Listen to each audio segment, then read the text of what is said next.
I don't know, I haven't really considered it ever as something to think about. Not a big fan. I agree with quite a lot of it, but because of some of the ways it's presented, I wouldn't identify as a feminist. I'm for equality, and that means feminism, so it's a drive for equality. I don't think it is widely enough appreciated. I say it's kind of misunderstood in many ways. I think a lot of people simplify it by thinking it's like girl power or something like that, where it's not. It's actually very, very complex. Quite often women are suppressed in society nowadays, and it's just about balancing it and making sure that everyone is equal. Women are so underrepresented in so many different areas. Feminism is a great movement that we need to be a part of because we hear so much about non-violence, inequality towards women. I think that should be how our society is governed. In recent times it's really moved to mean something different, something of a movement, maybe a revolution. I want to be on the same level as men, and for men to think I want to be on the same level as women, I want us all to be equal. It's not just a girl thing.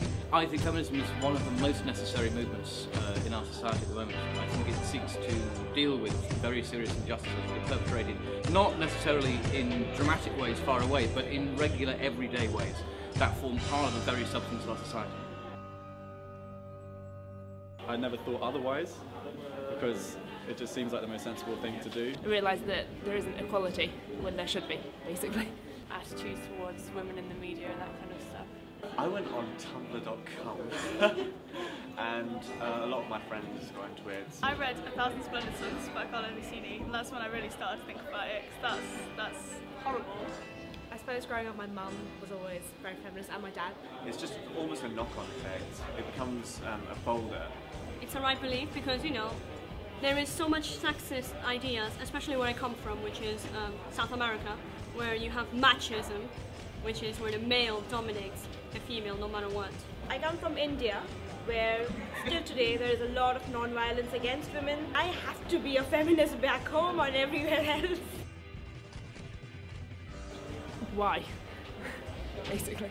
I wouldn't agree with them, is what I would say. Ignorant. Don't get so stuck in the past. I would say they're quite archaic. People can kind of stigmatise the label a lot, but it's not as scary as people think. Maybe they're not aware of it, but they secretly are. Like, everybody wants equal rights, I think. I'd ask them, do you think men and women should be treated equally and have equal opportunities? And if they say yes, say, well, you are a feminist and you obviously don't understand what it means. If you don't agree with it, then you're effectively thinking that we shouldn't strive for an egalitarian society. With feminism, you've got to work with the society you've got at the moment, rather than like work with the utopia that you think you may have. I'd ask them why they think it's fair that women are underrepresented in boardrooms, in parliament, in all different kind of high-paying roles. All companies that specify really discreetly that they should have 50% women and 50% men, they always seem to be the companies that work the best. This is a movement that's calling for equality, and in this current society we don't have equality. It's simply about equality. People seem to think there's some sort of hidden net message or subliminal meaning behind it when there just isn't at all. I'd want to know what privilege they feel they're defending by not identifying with feminism, by not listening to women's voices.